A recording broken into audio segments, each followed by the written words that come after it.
Hello everybody, I'm Chuck Gibson and this is Tracking Evagoras Papasavvas Racing on Loveland Beacon, a Loveland Beacon podcast. And again today, after a wonderful weekend in Indianapolis, Evagoras, we have you on the phone with us. So welcome Evagoras, it's good to have you with us again today. Yeah, thank you. It's always a pleasure, Chuck. I really enjoy it. Oh, you know what? You and I both, my friend. You and I both. It's especially a treat when we can talk about 3 podium finishes. Oh yeah, of course.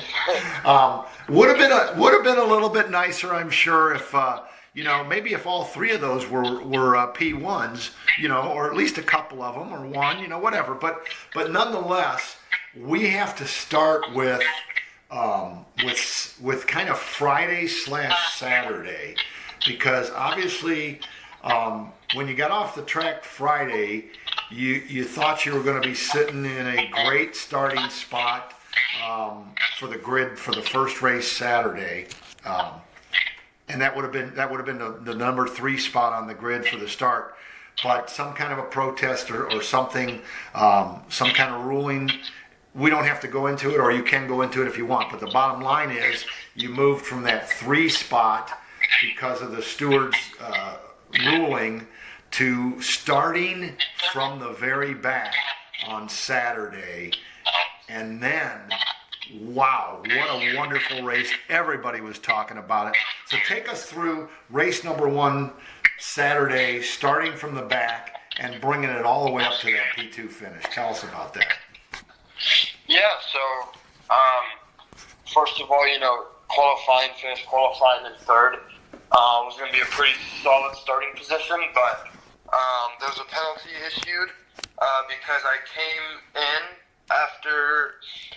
into past the pit lane, went back behind the pit lane before the checkered flag was out, and it just came down to a miscommunication between me and the officials. So then basically that counted me to lose all of my lap time. So I started from the back of the field, 15th, and then, the race itself, race 1, I was able to get a really good start. Initially past 5-6 cars maybe before I got down into turn 1. And then kind of from there on, I was just getting them one by one.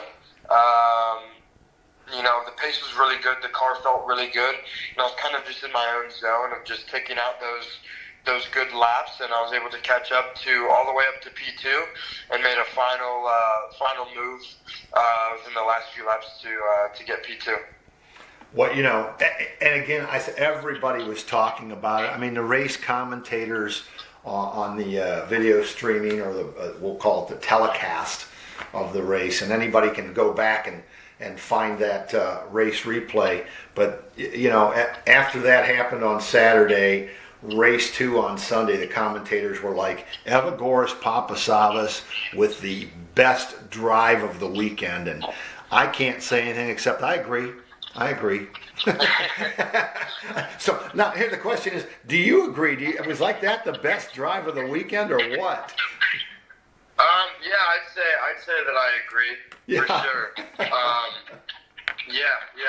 was a really good race. Yeah. And to come home with the P2 is very satisfying, especially after all of the drama beforehand. Yeah. Well, and then again, not only the P2 from that race, but fastest lap, which puts you on the pole to start race number 2. Which was the first race on. Boy, man, you had to get up early for Sunday morning, didn't you?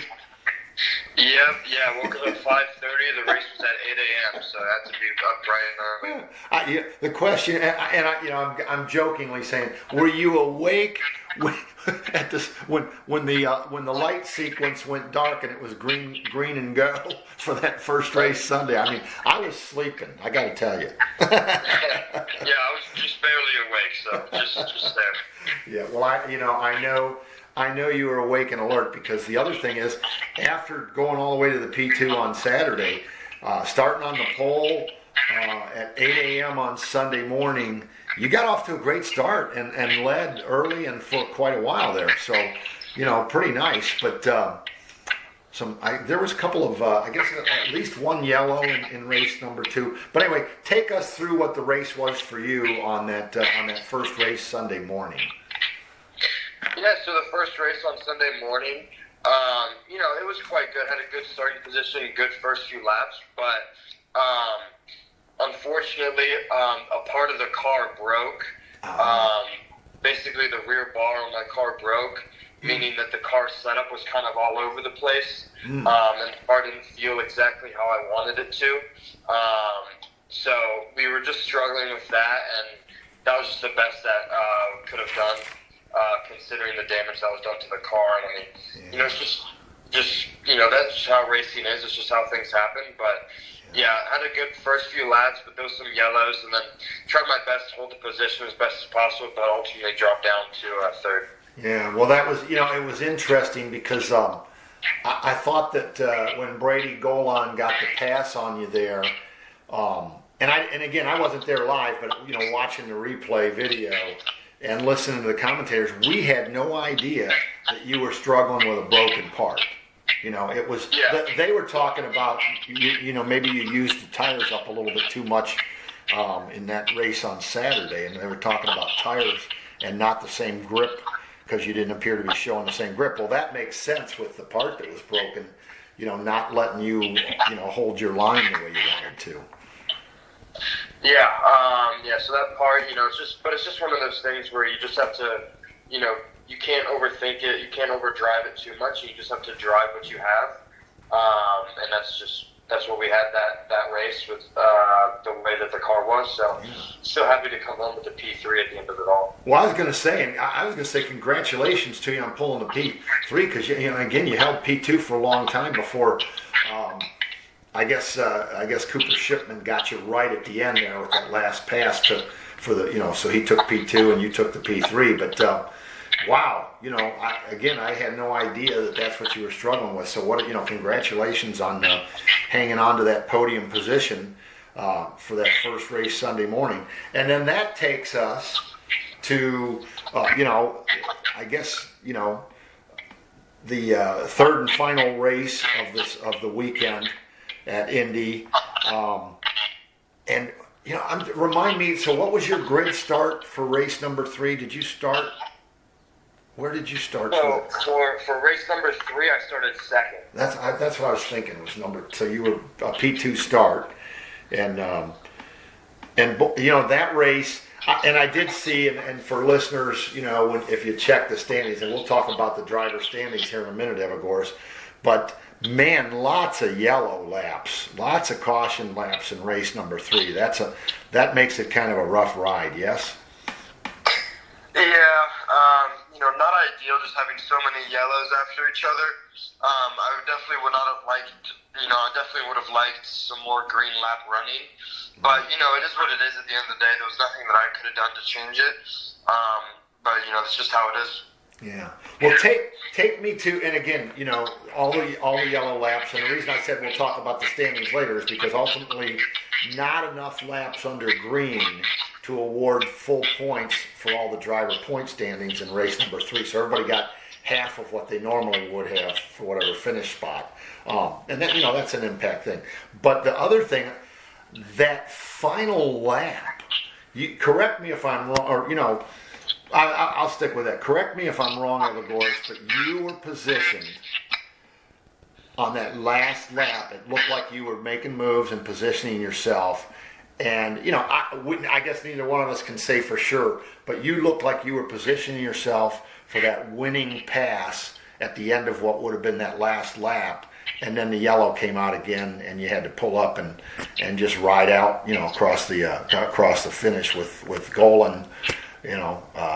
Golan collecting his, third P1 of the weekend. But is that correct? I mean, is that what you were seeing? Like you were in position and ready to make that potential checkered flag winning pass, or what was that? What was happening on that last lap?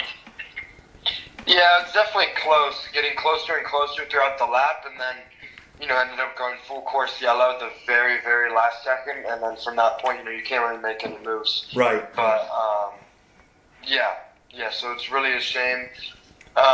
But it is what it is at the end of the day. Like I said before, just got to do with what you have. So that's pretty much the highlight. Pretty much the underline of the weekend was just doing with what we had, and using the best. Doing the best with what we had, pretty much. Wow, you know what? I hadn't thought of that. You put those words. I'm going to use that in the story, Evagoras. It was all about doing the best you can with what you got. Yeah, exactly. Yeah, because you got you. Yep. Oh my gosh! And I know we were talking for the listeners. We talked for a couple of seconds before we started recording this episode of Tracking EP Racing, and you were talking about just exhaling at the end of a pressure-packed weekend. And so here it is Monday, after the Saturday and Sunday racing at Indianapolis Motor Speedway. I'll let you tell the listeners. So what's on your slate for today, Evagoras? How are you recovering from that race weekend and that pressure that took place?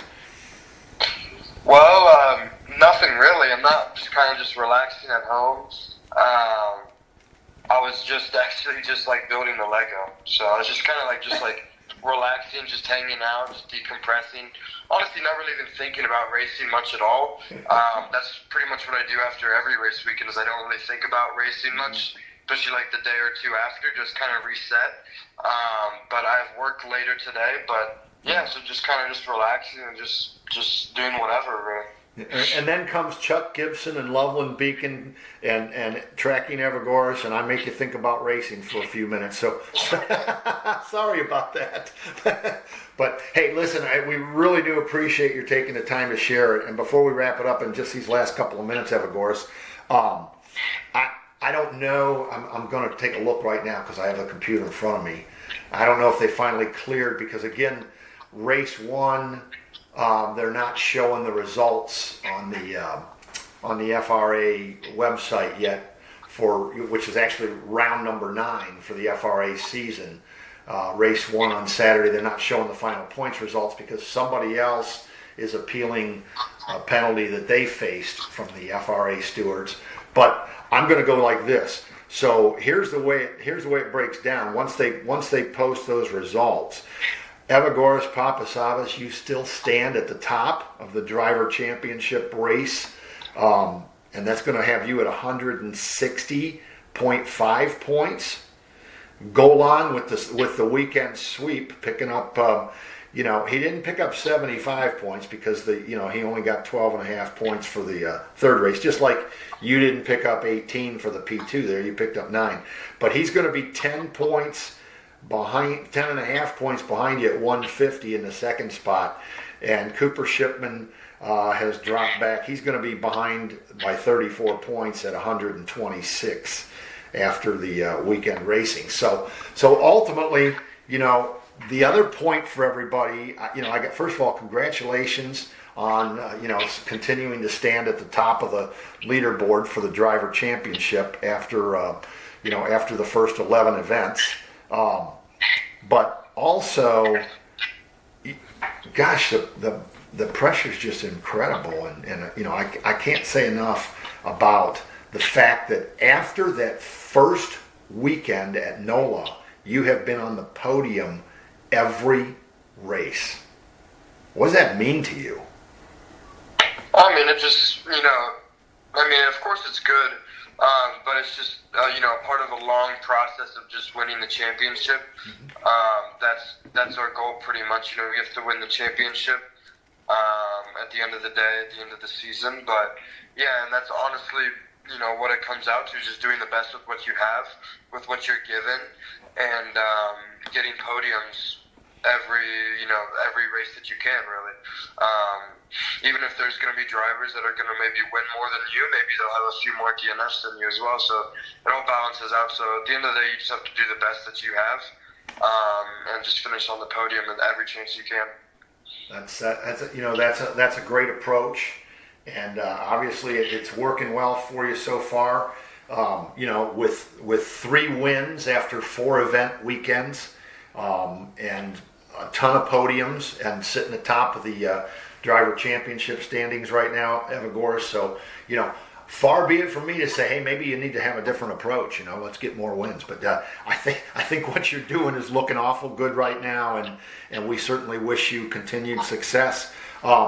Real quick, next up for you, you got a nice little break now, almost about a month long before you head to New Jersey Motorsports Park for the racing weekend that'll start July 31st and wrap up with the final race on August the 2nd.